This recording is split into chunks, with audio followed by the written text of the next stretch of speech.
Hai Scorpio, apa kabar? Semoga kalian baik-baik aja. Oke Scorpio, ini adalah general reading untuk kalian Scorpio, Sun, Moon, Rising, atau Venus ya.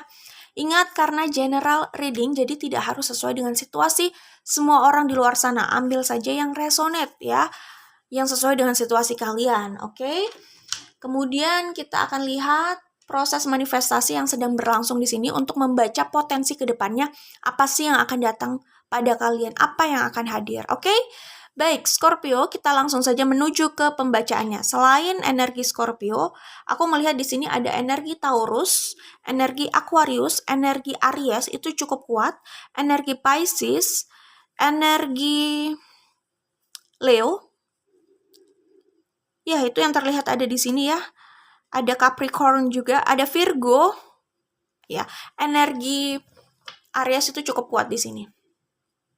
Oke, itu bisa di Sun, Moon, Rising, atau Venus. Ya, Scorpio, kalau aku lihat di sini yang akan datang pada kalian itu adalah perbaikan situasi materi kalian ya. Jadi bisa saja ada peningkatan pendapatan. Cuman aku tidak menyebutkan peningkatan pendapatan ini sampai kapan gitu. Tetapi ada peningkatan pendapatan nih ke depannya gitu ya. Karena kan masing-masing orang situasinya bisa berbeda-beda. Ini juga general reading ya. Dan yang aku lihat di sini akan datang pengakuan dari seseorang yang masih mencintai kalian dan masih ingin bersama kalian gitu ya. Pokoknya akan datang sebuah pengakuan. Bisa jadi ini soal perasaan seseorang gitu ya selama ini, dan mungkin kebenaran yang selama ini dia sembunyikan itu juga bisa ya. Kemudian akan datang reunian ya. Kalau union itu kembali sama kalian juga sih, tapi ada reunian ya. Akan ada yang hadir gitu ya, orang lama nih ya. Ini bisa secara fisik, bisa dalam hal komunikasi ya. Usaha untuk rekonsiliasi itu bisa dimulai dari komunikasi kalau kalian berjauhan, oke? Kemudian kalau aku lihat di sini jelas akan datang komunikasi lah ya.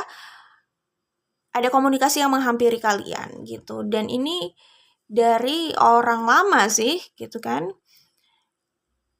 Orang ini suka memperhatikan kalian atau ya mungkin stalking kali ya.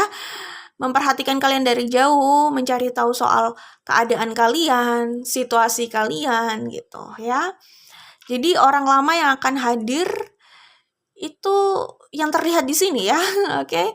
Kemudian yang aku lihat di sini juga yang akan datang itu kalian bisa menyebut itu true love. Tapi kalau aku sebut true love ini tidak harus berarti kalian menikah secara fisik bersama selamanya gitu ya. Ada orang yang mencintai seseorang dan menjaga itu di dalam hatinya. Walaupun waktunya sudah berlangsung lama, cintanya itu tetap sama. Dia tetap menyukai orang itu, dia tetap punya perasaan khusus sama orang itu, meskipun dia sudah punya pasangan loh ya. Ada yang seperti itu gitu. Jadi perasaannya terhadap seseorang long lasting, bertahan lama gitu. Jadi rasa itu, cinta itu ya mungkin bisa disebut true love juga. True love di sini memang kembali ke setiap orang mendefinisikan itu sih ya gitu. Tapi yang akan datang pada kalian adalah orang yang sangat mencintai kalian. Cuman kalau aku bilang sangat mencintai kalian, bukan berarti hubungan kalian baik-baik saja ya. Karena mungkin saja sebelumnya kalian punya masalah atau konflik. Jadi terlepas seperti apapun hubungan kalian gitu ya. Apakah saling menyakiti atau ada yang cenderung menyakiti gitu kan, atau banyak konflik gitu. Tetapi orang ini mencintai kalian kayak gitu ya. Karena kan di luar sana mudah kita menemui apapun hubungannya ya, tidak harus romance gitu kan. Ada orang yang mencintai seseorang gitu kan, tapi justru malah menyakiti dengan sikapnya atau mereka saling menyakiti. Itu bisa terjadi di hubungan apapun. Apakah pertemanan? Oke lah. Kalau pertemanan mungkin mudah ya untuk memutuskan gitu kan, untuk berjalan masing-masing kalau memang sudah nggak cocok gitu kan. Mungkin yang sering itu bisa ditemui di hubungan yang romance ya. Kemudian bisa juga hubungan antara anak dan orang tua itu juga bisa. Kan tidak diragukan. orang tua dan anak itu saling mencintai, tapi bisa juga hubungan di antara mereka itu mungkin ada yang cenderung menyakiti, memberikan luka gitu kan, terus apa ya, akhirnya juga saling melukai gitu ya. Jadi cinta itu cinta. Orang itu bisa aja mencintai, tapi apakah cara mencintainya udah benar gitu kan?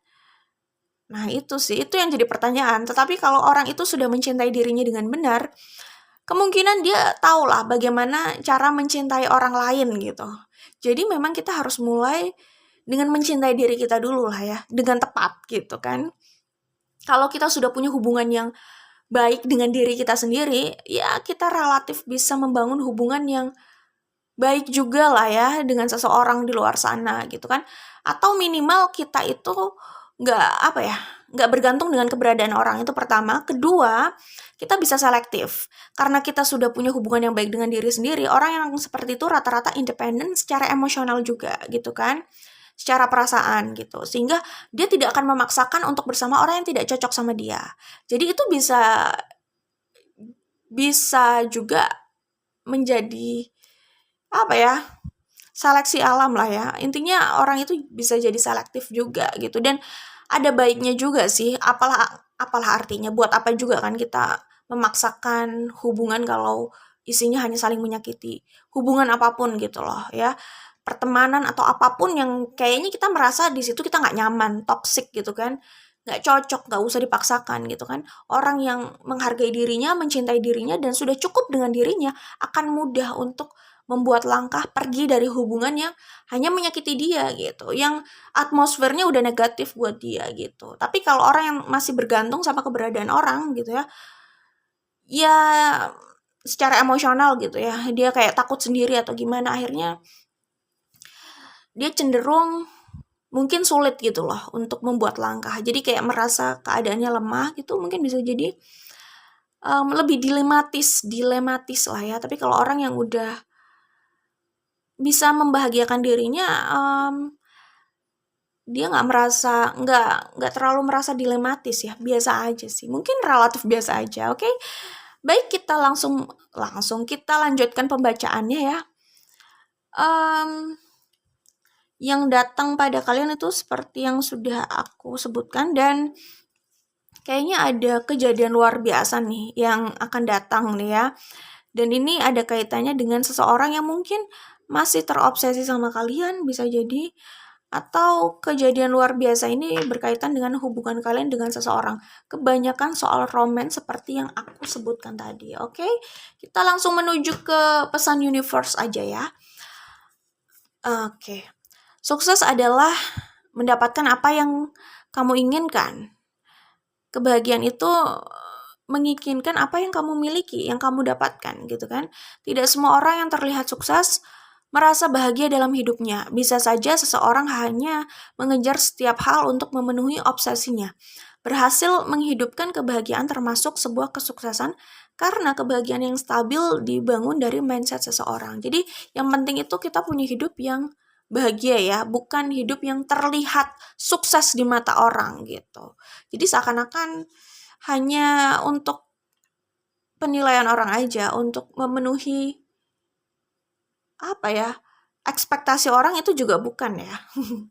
Maksudnya lebih baik kita bisa benar-benar bisa menikmati hidup kita dengan cara kita, ya selama nggak melanggar hukum lah ya.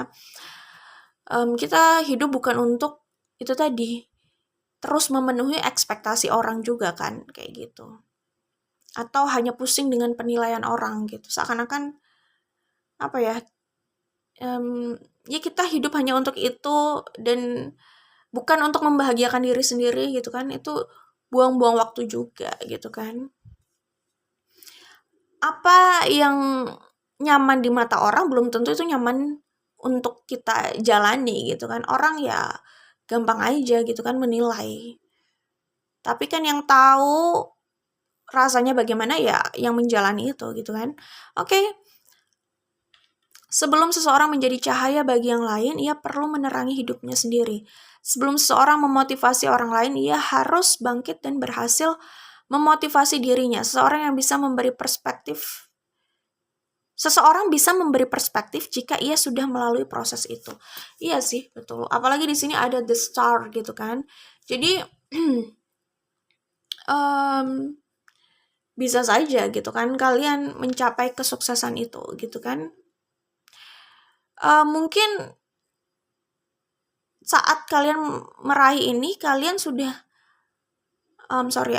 saat kalian meraih ini bisa jadi kalian sudah nggak punya ambisi untuk itu, maksudnya untuk dilihat orang atau sukses dari kacamata orang, kalian nggak punya ambisi itu. Mungkin di saat itu justru kalian mendapatkan itu, ngerti nggak?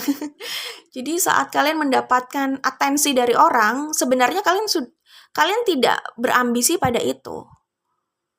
Tapi justru orang malah menaruh perhatian pada kalian, pada pencapaian kalian.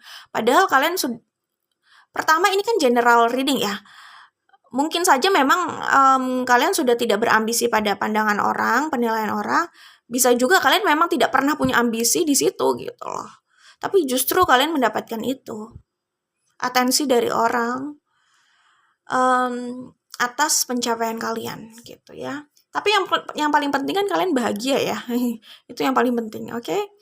Jangan terlalu menyalahkan diri karena kesalahan baru dalam hidupmu. Pelajari dan berikan performa yang lebih baik di kesempatan yang lain. Oke, ini pesan buat Scorpio yang habis merasa terpuruk mungkin bisa jadinya kayak gitu ya. Saat kalian sudah berhasil bangkit di kejatuhan kalian gitu kan. Setelah kejatuhan kalian gitu. Ini memberikan performa yang lebih baik di kesempatan yang lain. Di situ kalian bisa menjadi cahaya buat orang di sekitar kalian minimal kayak gitu ya. Oke, itu yang bisa aku sampaikan di sini untuk Scorpio, Sun, Moon, Rising atau Venus. Good luck buat kalian karena sepertinya kalau dilihat dari kartu ini sih ada keberuntungan juga setelah keterpurukan itu. Tapi keberuntungan itu bisa terlihat hasilnya kalau didukung juga dengan usaha kalian lah ya pastinya. Karena tanpa usaha keberuntungan itu cuma lewat aja gitu. Semacam kayak kesempatan yang kita abaikan atau tidak kita lihat bisa kayak gitu. Oke? Good luck ya buat Scorpio, Sun, Moon, Rising atau Venus. Kita ketemu lagi di video lainnya. Bye Scorpio.